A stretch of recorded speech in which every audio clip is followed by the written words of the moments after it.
आप लोगों को ये जान करके सुखद आश्चर्य होगा कि वही श्रीमद् भगवद गीता के 700 श्लोकों का कविता में अनुवाद करने का काम गुरु गोविंद सिंह जी ने किया, गोविंद गीता के नाम से।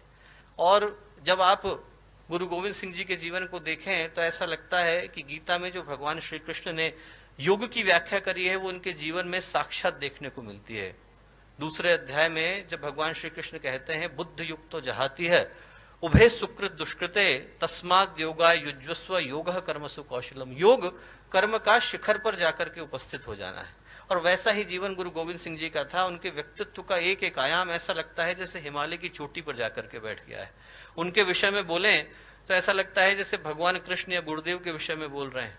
3000 के करीब पुस्तकें गुरुदेव ने लिखी, 24 गायत्री के महापुरुष चरण करे, इतना बड़ा संगठन खड़ा किया, साधक थे, संत थे, तपस्वी थे। व्यक्तित्व का हर आयाम शिखर पर था। और वैसा ही गुरु गोविंद सिंह जी के विषय में बोलते हुए लगता है। और दो अद्भुत सोचें गुरु गोविंद सिंह जी इस देश को, इस राष्ट्र को देकर के गए। पहली, राष्ट्र के प्रति अगाध निष्ठा, अटूट भक्ति। आज यदि इस देश की पश्चिमी सीमाएं इतने सारे आक्रमणों को झेलने के बाद भी बिना किसी खरोंच के खड़ी हैं दोस्तों, तो उसके लिए यहाँ की भूमि, यहाँ की मिट्टी, यहाँ की धरती, यहाँ का आकाश, यहाँ का पानी, यहाँ की वायु एक एक सिख का कर्जदार है। एक एक सिख का, खालसा का कर्जदार है, गुरु गोविंद सिंह जी का कर्जदार है। क्योंकि राष्ट्र के लिए अपने आप को बलिदान कर देना उनने अपने स्वयं के परिवार से सिखाया। 4 पुत्र थे, 2 हत हो गए, 2 को चिनवा दिया गया। एक जो पुत्र थे युद्ध में मारे गए। जो चौथे सबसे छोटे थे लौट करके घर आए। गुरु गोविंद सिंह जी ने पूछा क्यों आए? बोले प्यास लगी थी।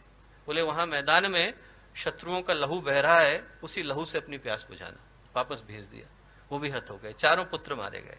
मां का हृदय था। मां ने पूछा क्या कर रहे हैं? तो गुरु गोविंद सिंह जी बोले इन पुत्रन के शीस पर मार दिए सुत 4।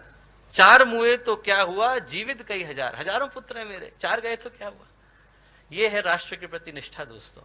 एक एक खून का कतरा बहा देना, एक एक सांस को सुपुर्द कर देना, ये राष्ट्र धर्म है। धर्म वो नहीं है कि हम मंदिर में जाएं, घंटे घड़ियाल बजाएं, भगवान के कान दुखाएं।